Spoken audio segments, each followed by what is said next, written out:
Hi, good afternoon. I'm Gary Forshner of Stark & Stark, a shareholder and attorney in the Real Estate and Land Use Group. We do a lot of land use in general and solar projects in particular. I'm here today with Chris Savastano, who is the Director of Commercial Development for NJR Clean Energy Ventures, an affiliate of New Jersey Natural Gas.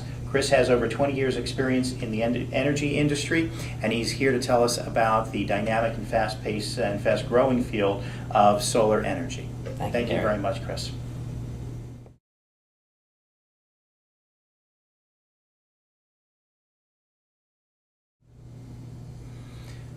Welcome once again, Chris. Thank you for joining me. I wonder if you can explain how solar energy production works from both a technology and from a business perspective. Sure, Gary. Solar technology has been around for quite some time, and very simply, from a technology perspective, solar panels, solar cells convert the sun's energy into electricity.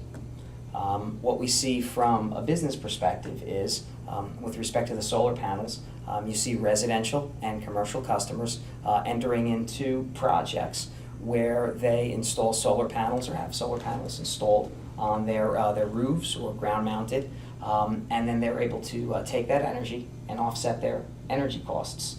There are a variety of different ways to go about doing that. So from a business perspective, generally the way the transactions work are that either a customer or homeowner would look to purchase the equipment on their own and have someone come in and install, or in many instances, what is clearly the trend now is to have firms like NJR Clean Energy Ventures get involved, where there would be no upfront capital to either the residential customer or the business customer, and that they would enter into, on the residential side, a lease. Matter of fact, NJR has a 20-year lease program, no out-of-pocket for the customer, where they make a monthly lease payment, and for that monthly lease payment, they save roughly $100 a month in their electric bill. I think the lease payment's something like $59.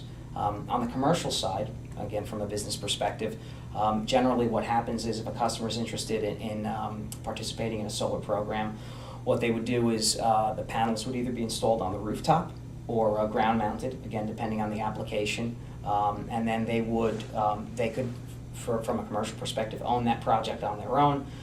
Primary forms of repayment on a commercial project are generally the tax incentives, the solar renewable energy credits, or RECs as they're referred to, and the energy, either the savings or the energy payments that are made.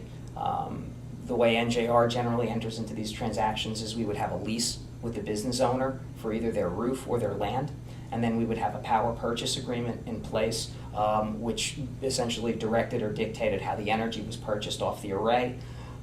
We've seen those types of structures be very successful, and in fact the project we worked on with McGraw-Hill had a structure very much like that.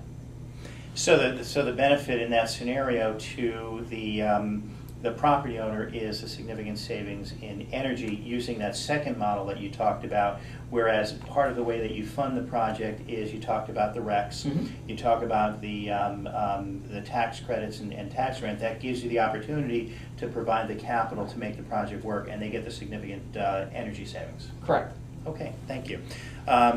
Please be sure to stay tuned and look out for the rest of our blogs. Thank you.